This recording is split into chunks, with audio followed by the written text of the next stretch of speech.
Vitor Gouveia fez uma pergunta interessante aqui, ó. Vou colocar aí na tela aqui, que é: como saber o momento de aumentar a mão? Cara, na aula de gerenciamento de risco, aquela aula que a gente fez lá, aquela aula foi top, hein? Mostra uma aula top, hein? Como saber o momento de aumentar a mão?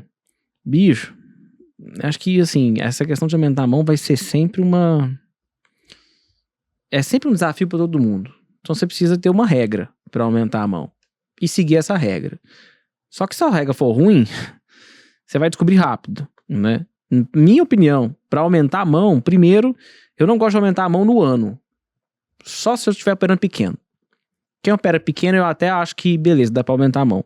Pra quem já opera uma quantidade razoável de grana e opera uma quantidade boa de capital, eu acho que você tem que ir até o final do ano.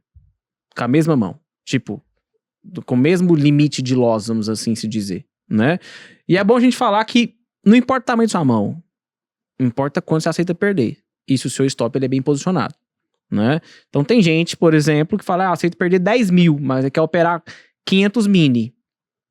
Não vai bater. Tipo, quem opera dólar índice aí, sabe? 500 mini, mano, tu piscou, tu tá perdendo 10 mil. Ou seja, sua mão não é 500. O que eu faço? Eu começo o ano, eu já sei o meu limite de perda, por exemplo, e o tamanho do stop, porque, por exemplo, às vezes tem um stop de 50 pontos. Cara, eu posso, se eu quiser, eu vou meter contrato para que 50 pontos atinja o meu limite de perda, por exemplo. Posso, devo. Eu não gosto.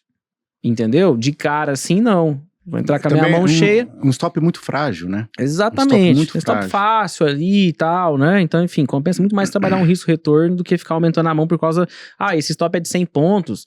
Então, assim, se eu posso perder 250 e eu opero 100 contratos, então nessa operação eu posso entrar com 220 contratos, por exemplo, 200 contratos, etc. Né? Você pode fazer isso? Cara, até pode, sim, mas não é o ideal. Eu não vejo como ideal. Depois o Rudá fala o que ele acha, enfim, mas eu não vejo como ideal, tá? Agora, se você opera um mini, por exemplo, aí eu trabalharia com o seguinte: se você tem 5 mil reais para operar um mini índice, se você tem 3 mil reais para operar um mini índice, 5 mil reais para operar um mini dólar, por exemplo, quando você bater 10 mil reais no mini dólar, você opera 2 contratos. Quando você bater 6 mil reais no mini índice, você opera 2 contratos. Quando você bater 15 mil reais no mini dólar, você opera 3. Entendeu? Quando você bater 9 no mini índice, você opera 3 mini índices. E você vai nessa proporção. Tá? Até porque você vai estar operando pequeno. E não adianta, você falar assim, não, eu opero 3 minis e eu consegui perder uma infinidade de dinheiro. É quase impossível você conseguir fazer isso. Operar 3 minis e perder uma infinidade de dinheiro. Uma operação com 3 mini. Se tiver um circuit break, você não perde uma penca de dinheiro. Entendeu?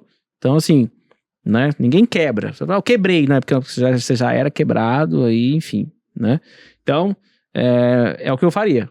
Literalmente, seguia essa razão. E óbvio, né? Tô considerando aqui que você não tá operando ela super, hiper, mega alavancada. A razão é essa: 5 mil reais para um mini dólar, 3 mil reais para um mini índice, tá? É assim que eu faria o aumento de mão. Para quem opera maior, tipo, opera, sei lá, o cara que já opera naquela fase de alavancagem, daquele vídeo que eu fiz lá, que eu falei da fase de consolidação, ele já não pode aumentar a mão nessa razão. Porque ele já tá desalavancado e em tese, né, a mão dele já é o máximo que dá pra ele operar ali com a quantidade de capital que ele tem. Então, quem já opera maior, cara, tem que ter cuidado com isso, hein? Bastante. Tá?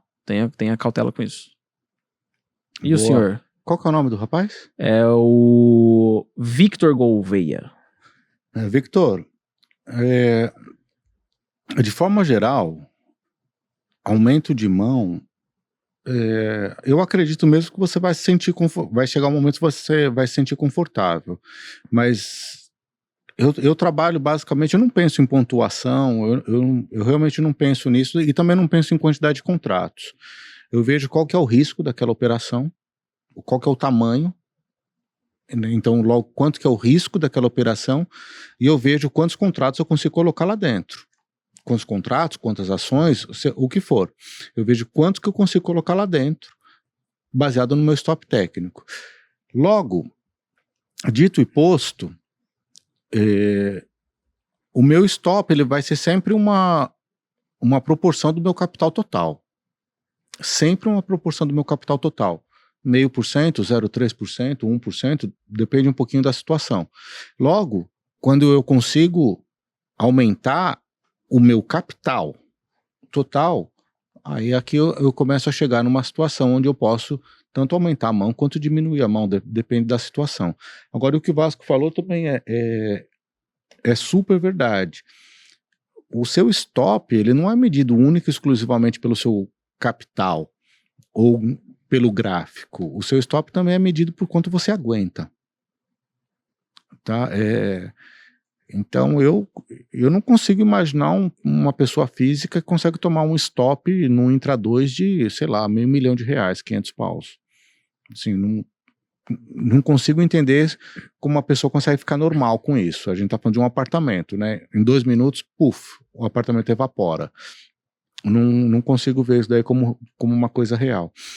Então, existe o limite humano, do ser humano, o quanto que a gente consegue aguentar. E eu não tenho muito essa tara de ficar aumentando, não. Eu já achei a minha mão e eu tô feliz, aquilo lá me dá uma vida confortável. Tá tranquilo. Eu tô tranquilo, eu consigo capitalizar, eu consigo aumentar a minha renda, eu consigo aumentar o meu capital total, consigo manter o meu capital de trading, o capital de risco. Cara, eu não vejo motivo algum para aumentar a mão. Boa. Muito bom. Vamos para a próxima aqui. Que esse é um tema bom, eu gosto.